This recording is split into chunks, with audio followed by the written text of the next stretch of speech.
Hello and welcome. आज का दिन है एक और कदम आगे बढ़ने का, एक और करंट अफेयर्स का डोज जो आपके यूपीएससी के सफर में एक नई दिशा दे सकता है। जो देश के छोटे छोटे टॉपिक्स को यूपीएससी के नजरिए से देखना सीख जाते हो, तभी आप एक रियल प्रिपरेशन कर रहे होते हो। हर एडिटोरियल, हर हेडलाइन एक पोटेंशियल मेंस क्वेश्चन हो सकता है और हर एक डिटेल एक प्रीलिम्स का ट्रैप हो सकता है। तो चलिए आज के करंट अफेयर्स के मुद्दों पर बात करते हैं, जो सिर्फ न्यूज में नहीं बल्कि आपके आंसर शीट में भी उतरने वाले हैं।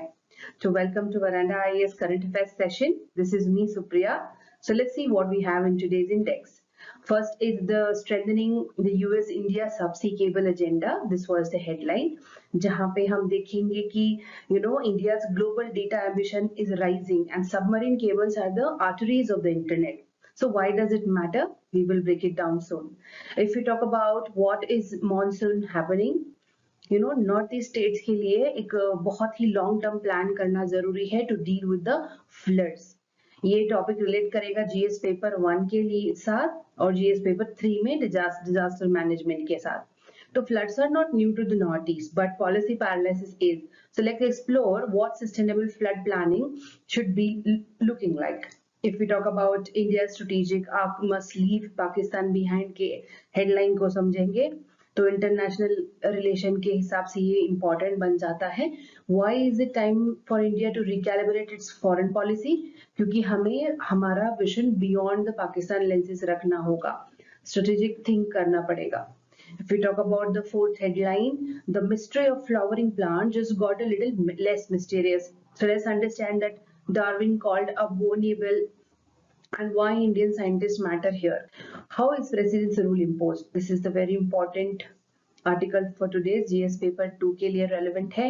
इंडियन आर्टिकल कॉन्स्टिट्यूशन के हिसाब से 356 आर्टिकल को हम थोड़ा इन डेप्थ में जानने की कोशिश करेंगे और थोड़ा उसका पॉलिटिकल हिस्ट्री भी देखेंगे। So let's begin today's session. So today's first topic is India और US का जो सबसी केबल एजेंडा है उसके बारे में है। It is related to GS paper 2 international relation में भी आएगा और GS paper 3 में भी आ सकता है for digital economy theme के लिए।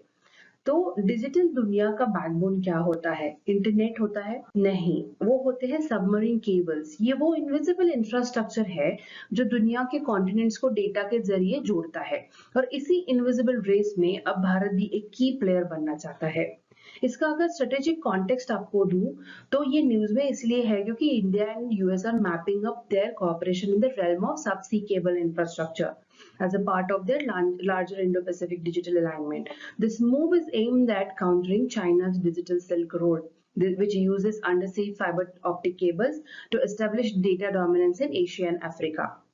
चाइना का जो डिजिटल सिल्क रोड है काफी अग्रेसिव है, हवाई, मरीन और for instance has already laid thousands of kilometers of cable connecting multiple continents. तो India and US now want to offer an alternative particularly in strategic regions like Indo-Pacific.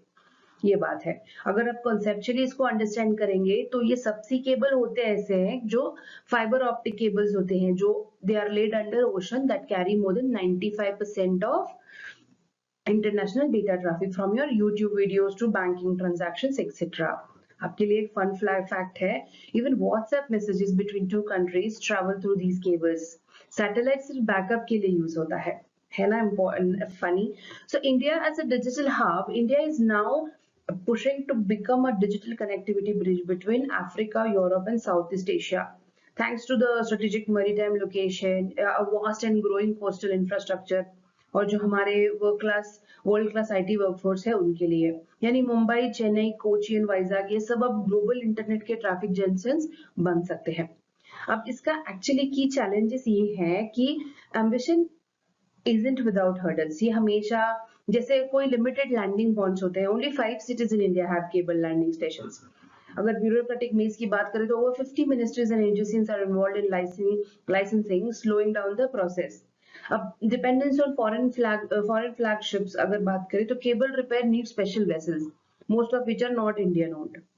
तो अगर हम ये topic को UPSC के perspective से देखेंगे तो आत्मनिर्भर भारत या डिजिटल पब्लिक इंफ्रास्ट्रक्चर से डायरेक्टली लिंक होता है। आप जब भी कोई आर्टिकल पढ़ेंगे, always try to link the point to the theme in the syllabus of your UPSC, so that way आपको सिलेबस भी याद रहेगा और जब भी आप कोई पॉइंट पढ़ोगे तो you will be able to recall it soon. अगर आप हिस्टोरिकल कॉन्टेक्स्ट की भी बात करूं तो first trans Atlantic telegraph cable was laid in 1858। Since then जो global powers have used cable routes to exert the control. अभी जो साइबर एरा है it is witnessing the same geopolitics. Data is the new oil, you can say cables are the new pipeline. तो जब हम कहते हैं कि India digital super power बन रहा है, इसका सीधा मतलब है कि हमें अपना सबसे इंफ्रास्ट्रक्चर को भी मजबूत बनाना पड़ेगा। तो ये सिर्फ एक टेक प्रोजेक्ट नहीं होगा, ये एक बहुत ही स्ट्रेटेजिक असर्शन है इंडो पैसिफिक में अपनी जगह बनाने के लिए। तो अभी जानते हैं इसकी इंपॉर्टेंस क्या होती है सबसी केबल्स की। अभी जीएस पेपर 3 से हम इसको रिलेट करेंगे, इंफ्रास्ट्रक्चर के हिसाब से अंडरस्टैंड करेंगे। सबसी केबल्स होते हैं डिजिटल आर्टरीज माना जाता है ऑफ द मॉडर्न वर्ल्ड। ये वही बैकबोन है जिस पर global internet, fintech, cloud computing और इवन डिफेंस कम्युनिकेशन ऑपरेट करता है। 95% of all international data traffic flows through these fiber optic cables lying silently under the ocean. अब सैटेलाइट से नहीं, केबल से ही आपका जूम कॉल भी अफ्रीका तक जाता है। अगर हम इसके सिक्योरिटी एंगल से देखने की बात करेंगे तो क्योंकि चाइना का डिजिटल सिल्क रोड जो है उसके जरिए अंडर सी मोनोपोली क्रिएट कर रहा है, इसलिए सिक्योर एंड डाइवर्सिफाइड इंफ्रास्ट्रक्चर अब एक बहुत ही स्ट्रेटेजिक नेसेसिटी बन गया है। तो India needs to definitely diversify their landing points, जो कि अभी तक सिर्फ 5 सिटीज में देखने को मिले। अभी हमारी कोस्ट लाइन अभी तक के 11,000 किलोमीटर्स का आइडेंटिफाई किया हमने। सिंपली क्लियरेंस मैकेनिज्म, अगर कोई डिजिटल इन्वेस्टमेंट करना चाहते हैं तो उनके लिए भी आसानी से हम लोग उसको कुछ रिफॉर्म्स ला सकते हैं जहां वो आसानी से इन्वेस्ट कर पाए। अब ये सिर्फ एक डेवलपमेंट नहीं है, एक डिजिटल सॉवरेनिटी का एक बहुत essential part है। Strengthening India's role in undersea cable governance that would boost our image as a trusted digital hub, especially for global south countries जो सीख कर रहे हैं चाइनीज के अलावा अगर उनके पास कोई ऑप्शन है तो। अगर एक ही लाइन में बात करें तो डिजिटल इंफ्रास्ट्रक्चर जो है आज के जियोपॉलिटिक्स का एक बैटलफील्ड है and cables are the new trenches. तो you have to try and understand this article in this way. अब इसमें इंपॉर्टेंट ये बन जाता है कि जो मेटा है, formally Facebook, is investing in one of the world's largest subsea cable projects that is spanning around 50,000 kilometers and that would be covering 5 continents. So ये सिर्फ एक कॉर्पोरेट इन्वेस्टमेंट नहीं होगा, it's a strategic signal of confidence in India digital infrastructure. अभी India का advantage ये है कि हमारी जो कोस्ट लाइन है, अभी रिसेंटली जो अपडेट हुआ वो 11,000 kilometre off coastline, but very few cable landing stations are present. Meta's entry means India could finally start diversifying landing points beyond Mumbai and Chennai. अब ये इन्वेस्टमेंट इंडिया को एक बहुत ही ट्रस्टेड डिजिटल पार्टनर बना देगा और specially when global players want alternative to China, ये बहुत बड़ी अपॉर्चुनिटी है हमारे लिए। 95% of the world's internet data travels through these cables, और जब ऐसा मेगा प्रोजेक्ट भारत को इंक्लूड करता है तो हमारा तो India becomes very strategically important then, right? And FDI inflows देखने को मिलेंगे, technological credibility on global stage would increase for us. अगर मेटा का प्रोजेक्ट एक ग्लोबल इंफ्रास्ट्रक्चर विजन है जिसमें इंडिया के कोस्टल और टेक स्ट्रेंथ्स को लेवरेज किया जा रहा है, तो ये हमें एक नई आइडेंटिटी देगा। और सिर्फ एक आईटी बैकएंड होने से लेकर अब हम एक बहुत ही front line global digital gateway बनने की दिशा में जा रहे हैं। This is how important this project would be for our country. Moving forward to our second important topic, monsoon के बारे में है, जिसका इफेक्ट हम नॉर्थ ईस्ट में कैसा रहेगा देखेंगे। जीएस पेपर 1 के लिए इम्पोर्टेंट है और जीएस पेपर 3 के लिए डिजास्टर मैनेज के लिए इम्पोर्टेंट रहेगा ये। The Bay of Bengal branch of the southwest monsoon has hit hard, causing very severe floods across 19 districts in Assam, displaying over 3 lakhs people. अभी ये जो है it's not one of climate event, ये एक pattern बन चुका है जिसमें हर साल हम नॉर्थ ईस्टर्न स्टेट्स जैसे सिक्किम हो, अरुणाचल या त्रिपुरा बरसों से बारिश की वजह से ये होता ही आ रहा है। अगर हम इसके इंफ्रास्ट्रक्चर वल्नरेबिलिटी की बात करें तो ये जो रिसेंट ट्रैजिक एग्जांपल हुआ जहाँ पे टेस्टा रिवर में बस का एक्सीडेंट हुआ था, अब this has exposed a very serious gap. Drainage infrastructure की बात करें या कोई हमारे पास अर्ली मॉर्निंग सिस्टम का प्रोविजन हो, डिजास्टर रेजिलिएंट प्लानिंग। और सबसे बड़ा चैलेंज ये रीजन में ये होता है क्योंकि एक बहुत ही फ्रेजाइल हिमालयन जियोलॉजी है, जहाँ लैंडस्लाइड्स और क्लाउडबर्स्ट का रिस्क हमेशा लगा रहता है। और जैसे अगर हम ऐसे बात करें, ह्यूमन इम्पैक्ट्स की भी बात करें, तो असम और त्रिपुरा में वाइड स्प्रेड डिस्प्लेसमेंट, फर्टिलिटीज और लाइवलीहुड लॉस हो रहा है। और इसका रूट कॉज है poor flood preparedness, weak embankments और रिएक्टिव रादर देन। हमें हमेशा देखा है कि हम प्रोएक्टिव अप्रोच रखना चाहिए। प्लानिंग का एब्सेंस क्लियरली दिखता है जहां पे अर्बन फ्लडिंग में अर्बन एक्सपांशन हो रही है बिना फ्लड जोनिंग के, और रिवर्स के फ्लड प्लेन्स ऑलरेडी इंक्रोच हो चुके हैं। तो you have to understand this topic in disaster management theme as well, और geographical जो एरिया है उनके क्या geological implications होते हैं, that and all you have to see in this article. So let's now try and understand कि north east की India's monsoon vulnerability क्या है। इफ वी सी ये जो नॉर्थ ईस्ट सफर कैसे करता है, इसको अगर हम अंडरस्टैंड करने की कोशिश करेंगे, तो year after year from monsoon devastation we must unpack its structural vulnerabilities, चाहे वो नेचुरल हो चाहे वो मैन मेड हो। अगर हम हेवी रेनफॉल की बात करें तो this region records one of the highest annual rainfall in India in the end both southwest and retreating monsoons contribute to this flood calendar. अब ये रेनफॉल इतना इंटेंस होता है कि even a single day rain can overwhelm the entire district. अगर हम infrastructure gaps की बात करेंगे तो पुअर ड्रेनेज या वीक एम्बैंकमेंट्स और अर्ली वार्निंग सिस्टम का ऑलमोस्ट एब्सेंस रहना, ये सब मिलकर एक लोकल कम्युनिटीज को हर साल फ्लड के लिए वल्नरेबल बना देता है। प्लानिंग के नाम पर मोस्टली ये रिएक्टिव रिस्पॉन्सेस होते हैं हमेशा, तो प्रोएक्टिव मिटिगेशन अब तक इम्प्लीमेंट ही नहीं हुआ है। अगर हम जियोलॉजिकल फैक्टर्स की भी बात करें, which will be very important here, steep Himalayan slopes होते हैं, हेवी रेनफॉल होता है, इससे क्या होगा, एक बहुत ही परफेक्ट लैंडस्लाइड कंडीशन क्रिएट करेगा, और रीजन की मल्टीपल रिवर्स जैसे टीस्टा और ब्रह्मपुत्र रहेंगे easily overflow their banks, flooding the plains rapidly. If you talk about environmental degradation, ये भी एक बहुत ही एक आउटकम है ये सारी चीजों का। कोई अनप्लान्ड कंस्ट्रक्शन हो गया, deforestation, illegal mining, urban sprawl without zoning, ये सब नेचुरली फ्लोइंग वाटर को रोक देते हैं। अब इसका रिजल्ट होता है कि flood waters take unpredictable paths, damaging the lives and crops and homes of the people. अब ये सिर्फ एक नेचुरल डिजास्टर तो हम नहीं बोल सकते, it's a man made vulnerability compounded by natural forces. North east की जो वल्नरेबिलिटी है उसको समझने के लिए हमें रेनफॉल से लेकर पॉलिसी तक, जियोलॉजी से लेकर गवर्नेंस तक, सब कुछ एक होलिस्टिक अंडरस्टैंडिंग के हिसाब से देखना पड़ेगा। अब हम ये फ्लडिंग का एक सोल्यूशन क्या सोच सकते हैं। Okay, so to understand the solution क्या हो सकता है, वी नीड टू अंडरस्टैंड कि ये फ्लडिंग होता कैसे है एक्चुअली।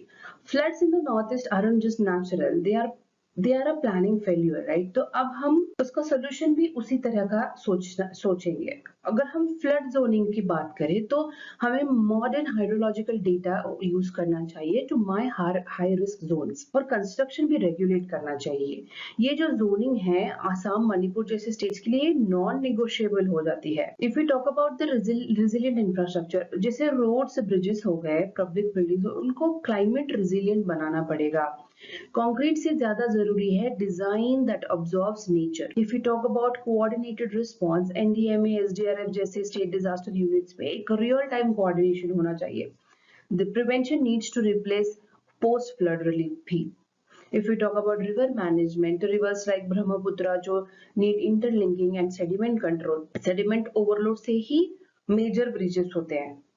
और हर साल मानसून के बाद रिलीफ है, उनको उसके बाद भी रिलीफ नहीं है। अब रेजिलियंस सिस्टम और प्रोएक्टिव प्लानिंग हमें हमेशा करनी चाहिए। ये सिर्फ पॉलिसी पर पेपर पर नहीं, ग्राउंड पर उतरना चाहिए, वरना हम ह्यूमन का क्या है, हम और इकोनॉमिक्स हर साल हमारा जो इकोनॉमिक कॉस्ट होता रहेगा वो बढ़ता रहेगा ये फ्लड्स की वजह से। Let's move our today session with the next important topic. If you have seen, for decades, India's foreign policy has been Pakistan-centric, reactive and containment-focused. But today's geopolitical reality demands something else. It demands a strategic shift from Pakistan to China, from containment to global coalition building. अगर हम strategic containment की बात करें तो while threats from Pakistan persist, India must stop letting provocation detect, its broader strategic direction. Focus should now shift to long-term containment of China, the actual geopolitical rival. अब हमें emotional rivalry से निकल के एक बहुत ही स्ट्रेटेजिक क्लैरिटी की तरफ बढ़ना होगा. कोalition building माने India is actively forging deeper partnership France, UAE, Japan, Australia. And through these platforms like Quad or I2U2, ये अलायंस सिर्फ ट्रेड के लिए नहीं बल्कि रीजनल सिक्योरिटी आर्किटेक्चर भी बनाने के लिए एक बहुत ही क्रूशियल स्टेप है. If you talk about strategic containment, अगर India must be seen as a stable, peace-building regional power, not a country caught in bilateral grudge match. Indo-Pacific में हमारी प्रेजेंस बहुत स्ट्रांग हो सकती है अगर हम अपनी डिप्लोमेटिक एनर्जी पाकिस्तान को काउंटर करने में वेस्ट ना करें. भारत को अब रीजनल बैलेंस कीपर से आगे बढ़कर हमें एक ग्लोबल एजेंडा सेटर बनना पड़ेगा. पाकिस्तान से रिएक्ट करने के बजाय भारत को प्रोएक्टिव होके अपना जो ग्लोबल एम्बिशन है उसके ऊपर फोकस करना होगा, उसको परस्यू करना होगा. This is all the article about. ये जो चाइना पाकिस्तान एक्सिस रहा है ये इंडिया के लिए हमेशा से सरदर्द रहा है. ये बहुत ही स्ट्रेटेजिकली चैलेंजिंग है. लेट्स सी कि हम इसके बारे में इन डेप्थ में और क्या आर्टिकल बताता है. चाइना पाकिस्तान का पार्टनरशिप है वो अभी इवॉल्व होता है into a very calculated transactional access that is purely aimed at countering India, not just regionally but global level पे भी. इनका जो प्रॉक्सी रिलेशनशिप है, Pakistan increasingly acts as China's nuclear proxy, allowing Beijing to indirectly pressure India without direct confrontation. अब ये एक asymmetric warfare model है जिसमें चाइना खुद ग्राउंड पर नहीं उतरता but it pushes Pakistan forward और पाकिस्तान को वो पता नहीं समझ में भी नहीं आता. If you talk about economic corridor, China Pakistan economic corridor की बात करें, it passes through PoK that gives China a strategic access to the Arabian Sea via Gwadar port. ये सिर्फ इकोनॉमिक नहीं, जियो स्ट्रेटेजिकल एम्बिशन है उनका. मिलिट्री कोऑपरेशन की बात करें तो from joint air exercises to technology sharing in missile drone system, China and Pakistan have grown into a strategic military bloc. अगर डिप्लोमेटिक सपोर्ट की भी बात करें तो चाइना का रूटीनली एक रूटीन है it backs Pakistan at the UNSC, FATF पे भी एंड अदर ग्लोबल प्लेटफॉर्म पे भी, बीट ऑन टेररिज्म और कश्मीर और एनी अदर इशू. हमें इस अलायंस को समझना जरूरी है क्योंकि सिर्फ दो कंट्रीज का पार्टनरशिप नहीं है ये एक मल्टी डोमेन प्रेशर मैकेनिज्म है जो हमारे इंडिया को रीजनल और ग्लोबल फ्रंट दोनों पर चैलेंज करता है. अगर हम पाकिस्तान को आइसोलेट करते हैं लेकिन चाइना के रोल को इग्नोर करते हैं तो strategic policy will be half done. UPSC के हिसाब से उनके रिलेशन का इंडिया पे क्या असर होगा, it becomes important with UPSC perspective.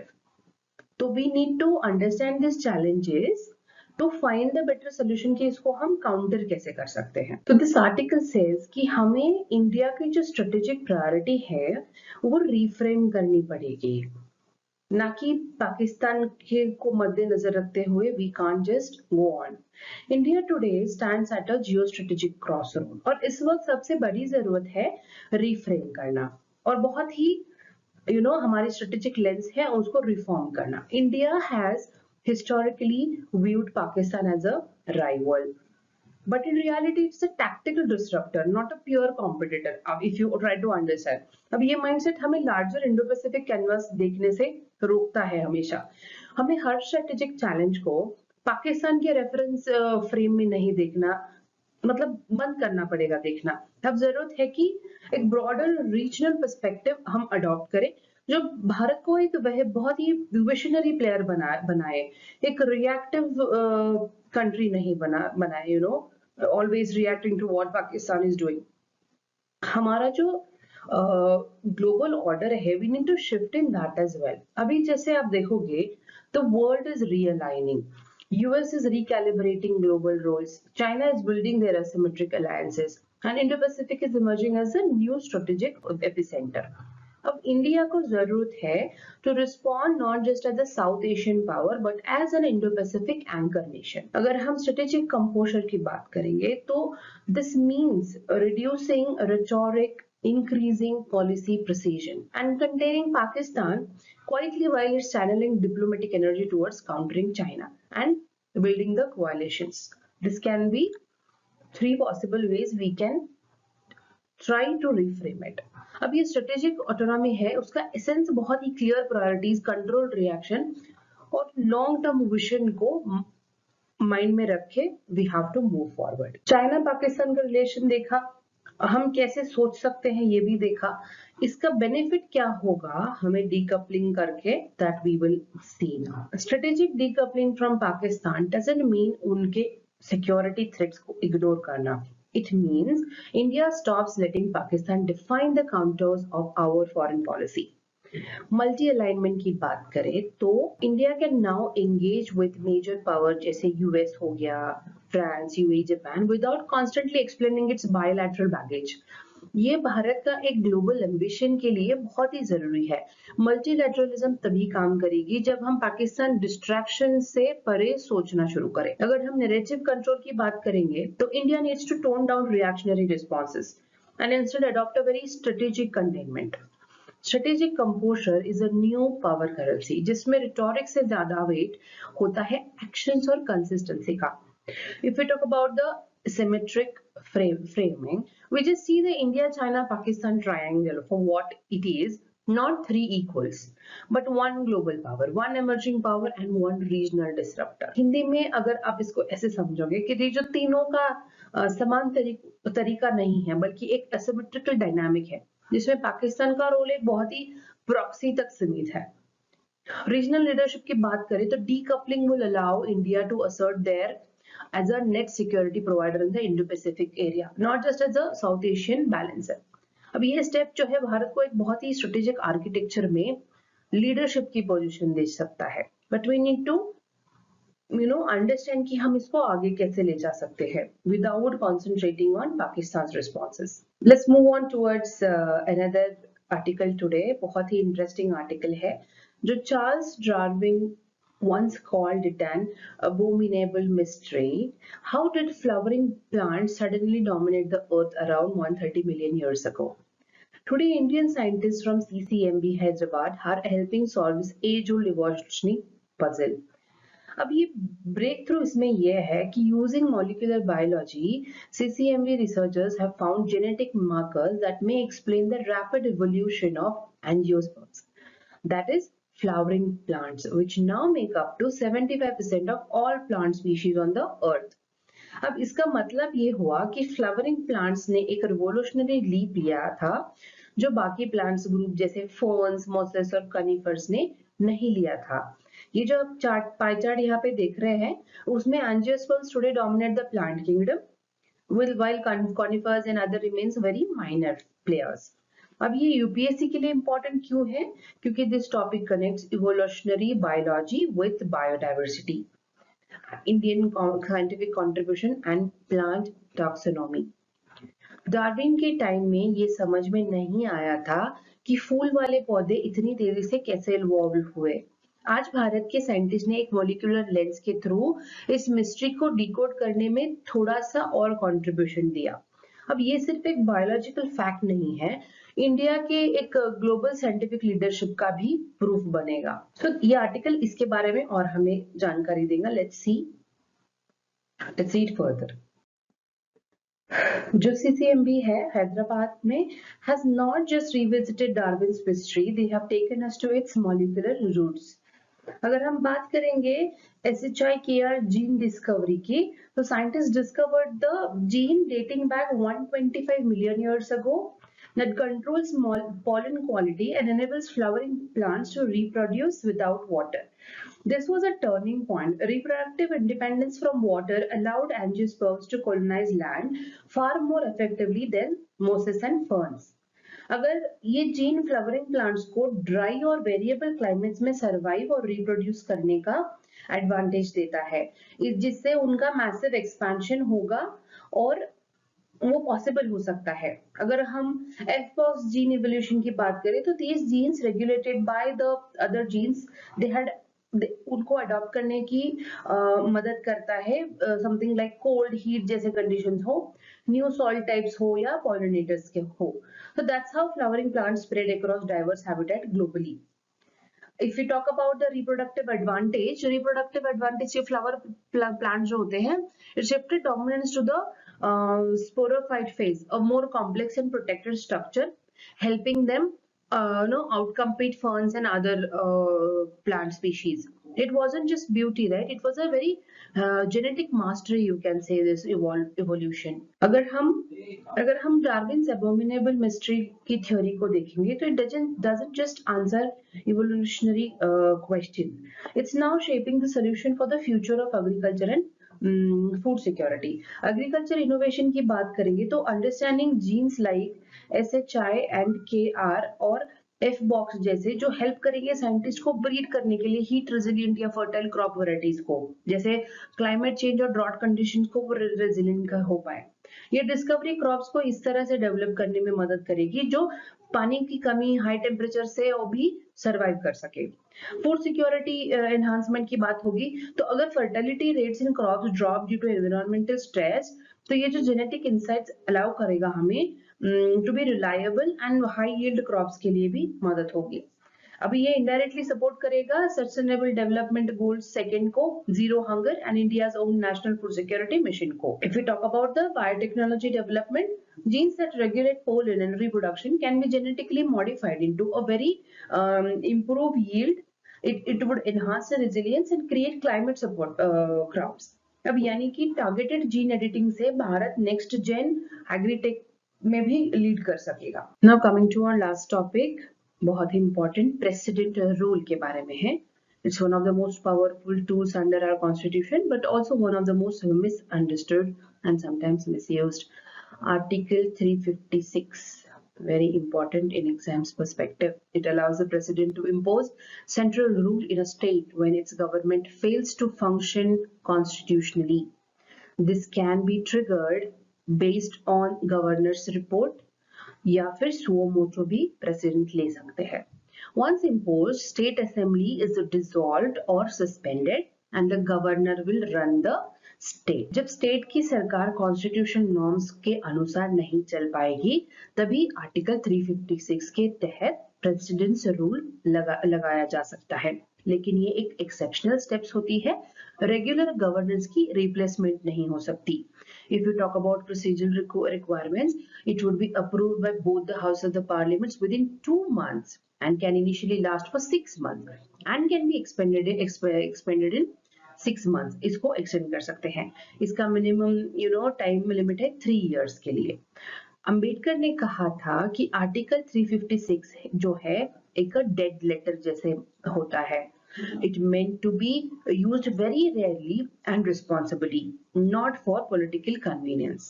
Prelims के हिसाब से ऐसे क्वेश्चंस आते हैं कि आर्टिकल 356 में जो प्रेसिडेंट्स रूल की बात होती है, तो what is the constitutional provision या रिक्वायरमेंट फॉर इट्स प्रोसेस. तो कितने टाइम तक एक्सटेंड कर सकते हैं, कितने लोगों का पार्लियामेंट में दोनों हाउसेस का परमिशन लगता है या नहीं, ऐसे क्वेश्चंस डायरेक्ट प्रीलिम्स में आ सकते हैं.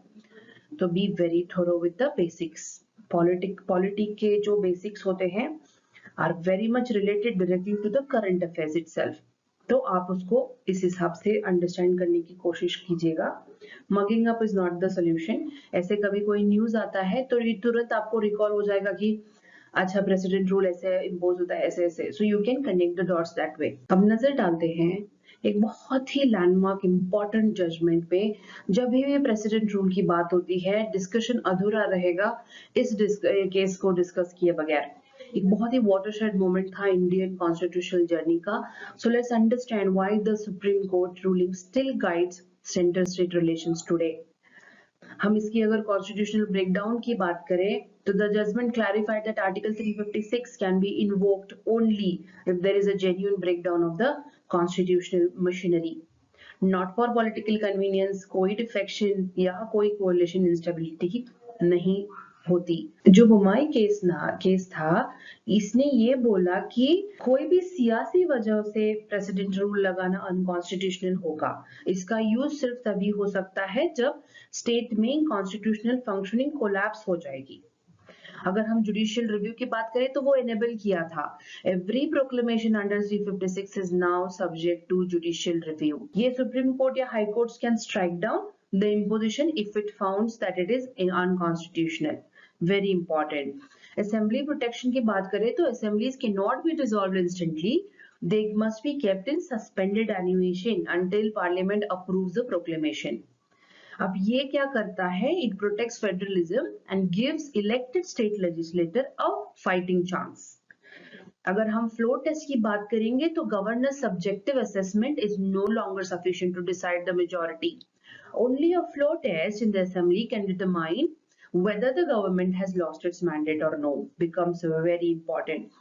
ये जो principle है has been reaffirmed in recent cases like Arunachal Pradesh का 2016 वाला या महाराष्ट्र में जो 2022 में हुआ था.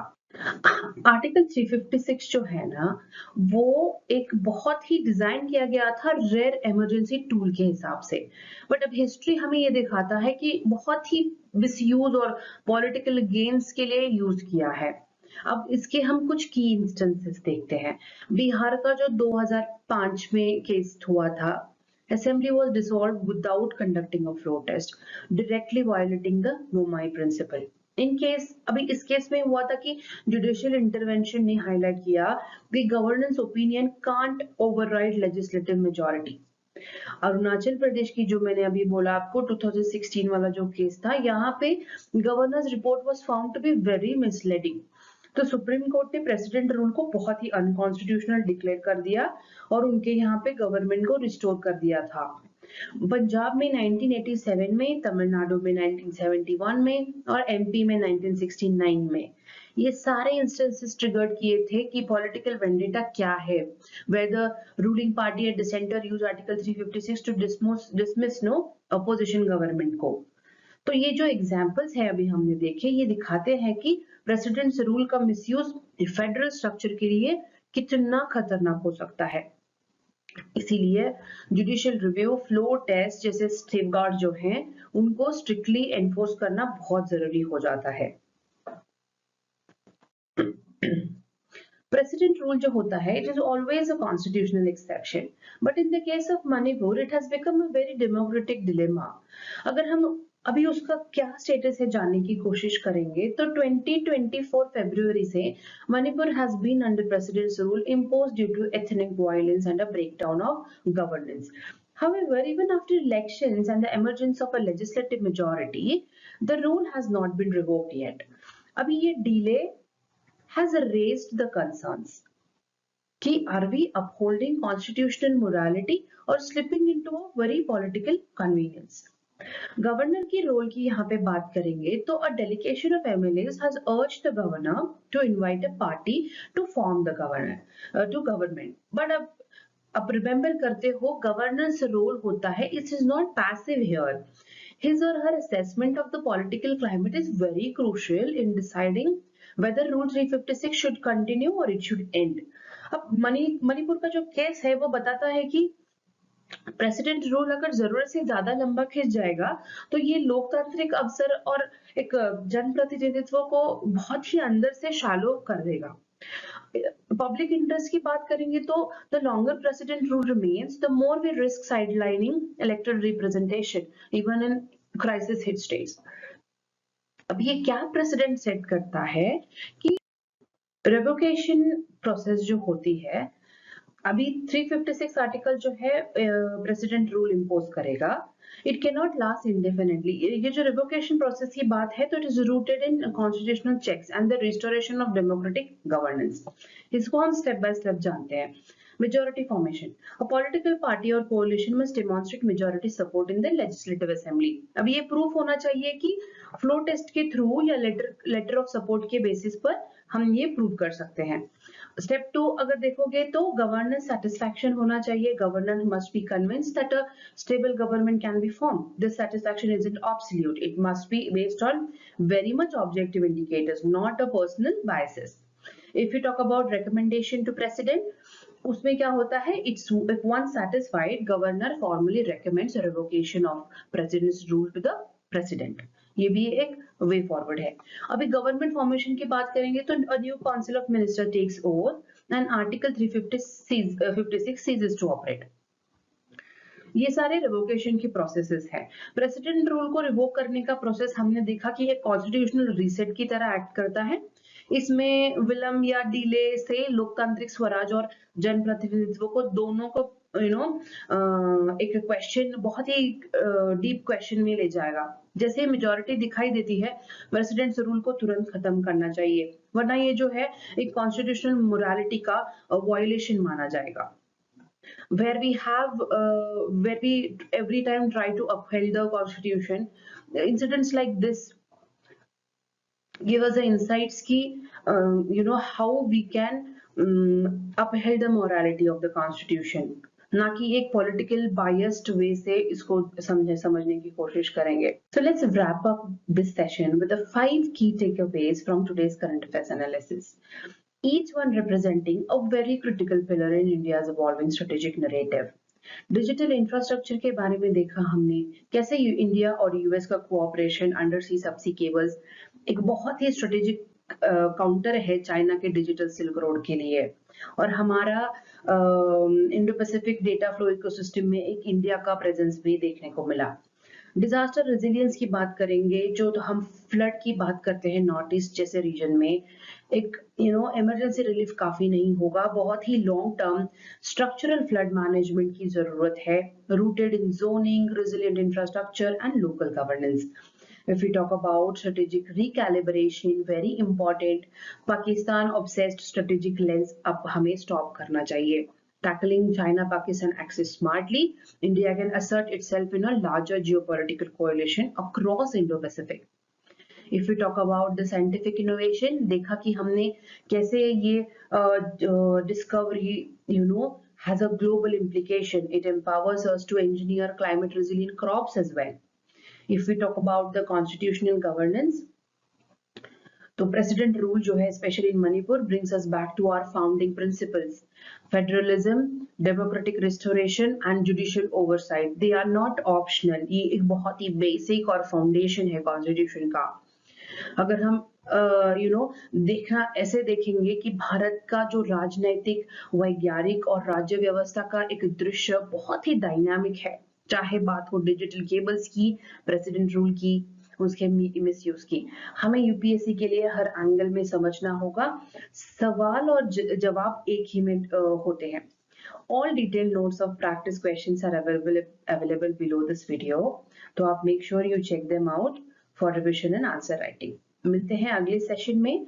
Until then, keep learning, stay grounded, and think like a policy maker, not just like a student. Thank you very much. Veranda IAS, where your dream becomes reality.